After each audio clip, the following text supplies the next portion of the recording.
Hello everyone. I'm going to make this video shorter, but just to talk about bronze. This is one of my pieces that I created about, say, 15 years ago, and I called it Holder of the Corners, which, if you can imagine this guy and another one here holding up a frame or a foundation at the corner edge part. And it's in bronze, which I'll lift up now, which is pretty heavy, on a granite base. And where do you find these granite bases, by the way? So I actually had somebody I knew some time ago, and he owned a business that's pretty prominent in Toronto that creates gravestones. And I guess these people are the ones that have the most supply of granite, from this black granite to to red ones. And I made an arrangement with him to have a few of these. And I gave him one of my pieces, one of my warrior pieces, which I'll show you pretty soon as well. But for now, I want to go back to the baby piece I was talking about last time.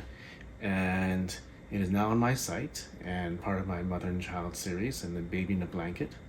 But I'm going back to also create the piece with hands, the baby with the hands sticking out of the blanket, or the basket, or the pea in the pod.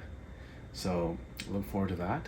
But also back to bronze, I'm going to share with you here this bronze ingot. And it's very heavy. I had it as a doorstop for a while. Well, not really. I had it as an inspiration to get myself back into this as I was running the magazine. But now, of course, it just fascinates me and means so much to me to work with it again.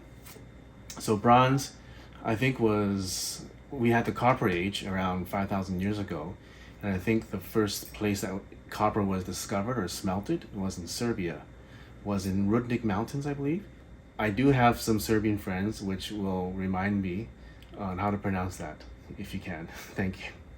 So that was the Copper Age, and then afterwards we had the Bronze Age, which either through accident or trial, and I've heard many stories of how this happened, in that tin was mixed with the copper, and that made it softer, more malleable, and a different application.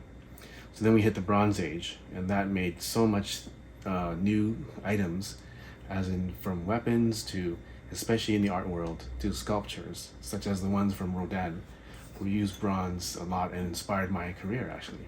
And in using bronze, you can then polish it, because it has copper in it, to a shine, to beautiful golden shine. And so I'm going to be doing some projects now that will just cut up this ingot here and to use it for jewelry instead, and to cast small pieces in bronze. So join me soon.